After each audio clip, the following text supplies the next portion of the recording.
नबी करीम सल्लल्लाहु अलैहि वसल्लम ने किबले की तरफ दीवार पर बगलम देखा तो आप सल्लल्लाहु अलैहि वसल्लम को नागवार गुजरा और ये नागवारी आप सल्लल्लाहु अलैहि वसल्लम के चेहरे मुबारक पर दिखाई देने लगी।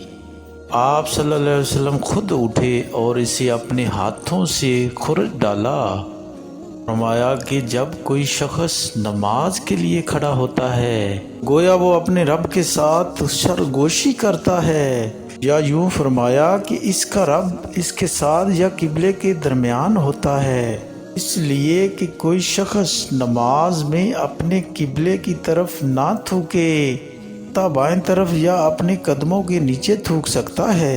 आप सल्लल्लाहु अलैहि वसल्लम ने अपनी चादर का किनारा लिया, इस पर थूका, फिर इसको उलट पुलट किया और फरमाया या इस तरह कर लिया करो।